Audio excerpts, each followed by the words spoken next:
Hello. Good morning to all class 6 के बच्चे जिन्होंने हिंदी लिया है या जो हिंदी पढ़ने वाले बच्चे हैं। ये उनके लिए पार्ट 4 चंदना का स्कूल भाग 1 पेज नंबर है 30, पेज नंबर 30 पर है। तो हम एक बार आपको फिर रिपीट कर रहे हैं। U2 एग्ज़ाम के लिए यहीं से शुरू है आपका पार्ट 4, 5, 6 3 हिस्से आएंगे इसके। ठीक है। और जब तक हमारा कोई ऐप वगैरह या MS टीम वगैरह अपडेट वगैरह नहीं होता है तब तक हमारा जो क्लासें हैं पढ़ाने का जो तरीका है, सिलसिला है, वो व्हाट्सएप पे दिया जाएगा। तकरीबन 1 हफ्ता या 8 दिन के बाद कोई भी ऐप जब अपडेट हो जाएगा तो फिर आपको ऑनलाइन क्लासें ऐप के ज़रिए दी जाएगी। ठीक है। तब तक हम आपको व्हाट्सएप पे देते हैं। ध्यान से देखिए, पार्ट 4 चंदना का स्कूल क्लास 6 के बच्चे जिन्होंने हिंदी लिया है, ये उनके लिए भाग 1।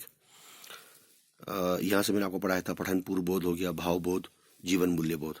और इस कहानी को लिखा है गांव के बारे में सुरेखा पाणदिकर ने। ठीक है। इस कहानी के लेखक हैं, जो राइटर हैं, सुरेखा पाणदिकर, जिन्होंने गांव के समाज के बारे में बहुत ही सुंदर वर्णन किया है। यहाँ देखिए आप, लेखक कहती है कि मैं हूँ चंदना, हमारा एक छोटा सा गांव है आनंदपुर, और गांव में आपने देखा होगा कच्चे घास फूस के मकान होते हैं, शहरों से बिल्कुल भिन्न होते हैं, अलग होते हैं। इसमें कच्चे पक्के मकान और खेत खलियान है। लेखक कहता है कि हमारा स्कूल हमारे गांव की शान है, बहुत ही इज्जत है उसकी। 1.5 साल पहले गांव के पास बहने वाली नदी में एक बाढ़ आई थी, एक सैलाब आ गया था। किनारे के कई गांव, जब सैलाब वगैरह कोई ऐसा डिजास्टर वगैरह हो जाता है तो बहुत तबाही हो जाती है। कई गांव तबाह हो गए, हमारा गांव भी ना बचा। लेखक कह रहे हैं कि हमारा गांव भी उस सैलाब में बह गया। बड़े बूढ़े सभी गांव को फिर से बसाने की कोशिश में लग गए। गांव के जो बुजुर्ग थे वो कह रहे थे कि अब इस गांव को दोबारा से बसाया जाएगा।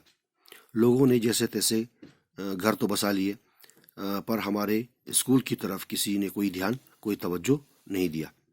मैं और मेरे दोस्त थे, लेखक कह रही कि मैं और मेरे दोस्त जितने भी मेरे सहपाठी थे, कितनी मुश्किल से 4 वर्ष पहले स्कूल बना था हमारा ये। हमारे माता पिता हम लड़कियों को स्कूल भेजें, इसके लिए सरपंच जी को उनसे बहुत बहस करनी पड़ी। और अब जब स्कूल लड़के लड़कियों की पढ़ाई और खेलों से नाम कमाने लगा, जब वह मशहूर होने लगे, तब बाढ़ ने ये सब कुछ मिटा दिया। हम बच्चों ने कई बार बड़ों से स्कूल बनाने के लिए कहा कि एक बार हमारे फिर स्कूल से बनाया जाए। सरकार को अर्जी दी गई, अब सरकारी कर्मचारी ही अपनी निगरानी में काम शुरू करवाएंगे। वास्तव में स्कूल के पास जो नदी था बहुत बहुत नज़दीक था, इसलिए बाढ़ के साथ आई हुई मिट्टी वहाँ से ज़मीन की जो ज़मीन थी वो दलदली हो गई। ठीक है। थोड़ा सा भाग यहाँ देखिए, इसको पेज नंबर 31 पर है। स्कूल जो था वो नदी के नज़दीक था, जिस वजह से नदी में जो बाढ़ आई, जो सैलाब आया, वो मिट्टी जो बहा कर लाई और वो जगह जगह जो है वो दलदली हो गई, दलदल हो गया। गांव वाले डरते थे कि उसमें कहीं फंस न जाए। उनको पता भी नहीं चला था कि और ना पता करना था करना चाहते थे कि दलदली ज़मीन को ठीक कैसे किया जाए। इसलिए सरकारी कर्मचारियों के भरोसे बैठ गए, कि गवर्नमेंट के भरोसे बैठ गए कि अब सरकार कुछ इसमें हिस्सा लेगी। लेखक कहती आगे, मुझे पढ़ने लिखने का शौक था, मैं पढ़कर एक टीचर, एक अध्यापक बनना चाहती थी।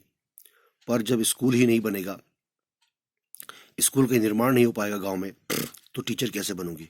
बहुत सोच विचार करके मैंने एक उपाय सोचा, एक तरीका निकाला, और शहर में पढ़ने वाले सरपंच जी के भतीजे अजीत भैया को उन्होंने एक चिट्ठी लिखी। चिट्ठी में लेखक लिखती है, अजीत भैया, क्या आप और आपके इंजीनियर कॉलेज के सभी साथी हमारे गांव आकर हमारा मार्गदर्शन कर सकते हैं, हमें सही रास्ता दिखा सकते हैं। हम मेहनत करने के लिए तैयार हैं।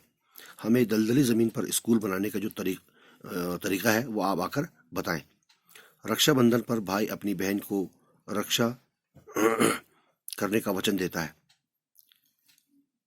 आप अपने गांव की बहनों के लिए स्कूल बनवाने में हमारी मदद कीजिए, हमारी रक्षा कीजिए। छुट्टियों में गांव ज़रूर आइएगा, हम बहनें आपका इंतज़ार करेंगी। ये पत्र जो है लेखक ने सरपंच को जो भतीजा है, जो शहर में रहते हैं, उसके लिए उन्होंने लिखा है। तो आपको मैंने यहाँ तक पढ़ाया भाग 1, इसको एक बार आप फिर पढ़ लेंगे। ठीक है ना। यहाँ पर है भाग 1 आपको यहाँ तक पढ़ा है ना, तो इसके बाद जो भाग 2 होगा, अगला भाग होगा, हम आपको अगले दिन वो शुरू करेंगे। ठीक है, तब तक के लिए धन्यवाद।